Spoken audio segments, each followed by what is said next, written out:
This is Pops, and this is an HBO Max executive story I think would have had a lot more legs if the Disney Variety article hadn't been published around the same time. So, Bounding has the summary. This is Casey Bloyles. He admits to and apologizes for using a troll army to target critics. Now, more specifically, he used an army of fake social media accounts to target critics of their shows. And more specifically, again, this is Cheyenne Roundtree from Rolling Stone had broke the story that Bloys and Kathleen McCaffrey and Sully Tamori, their employees over there at HBO, and they basically did their, quote, secret army.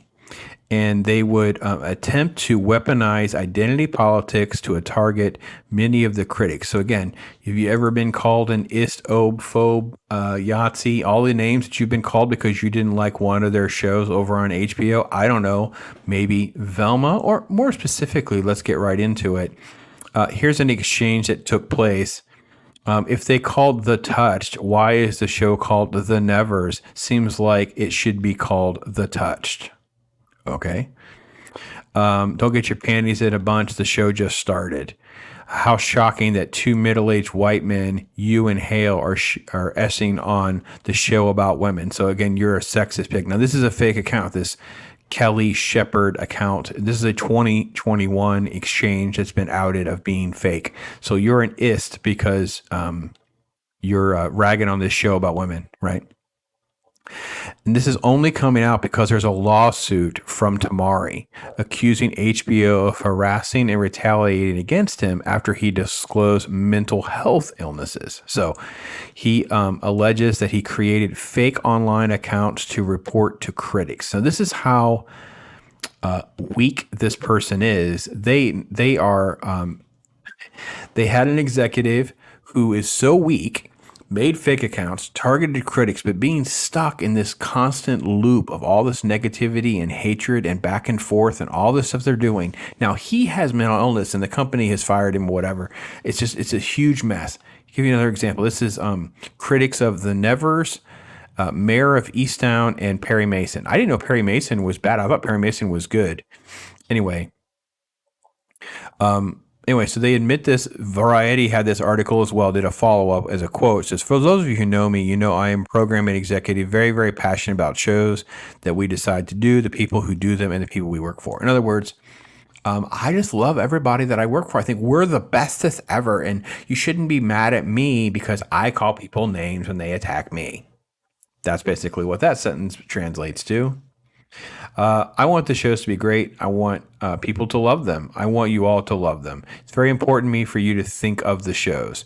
When you think about that, and then you think of 2020 and 2021, I'm working from home, doing an unhealthy amount of scrolling through Twitter, and I come up with a very, very dumb idea to vent my frustration. So he's making excuses that he had too much time on his hand. He's at home making a living, and he's on Twitter. He's on whatever.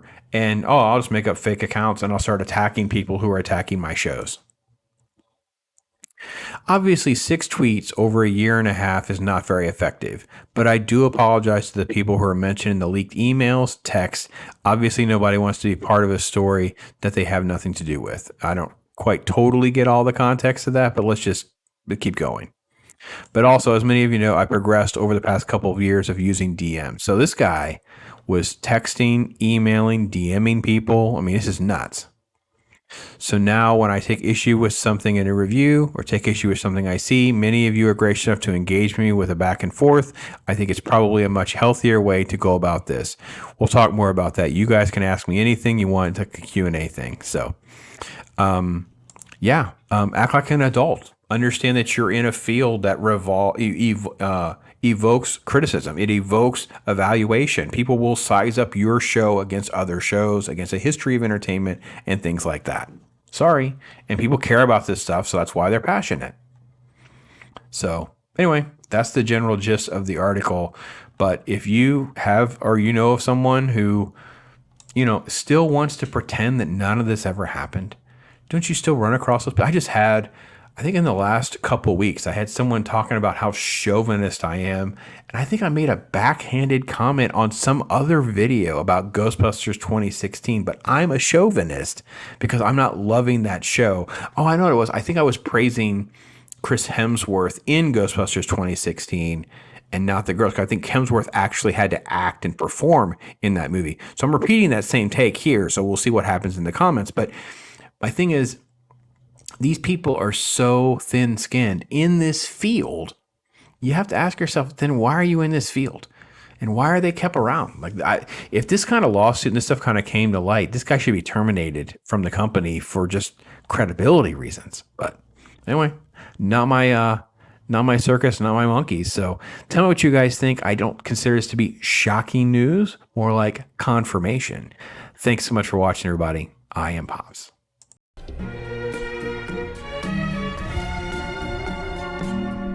Yeah. Right?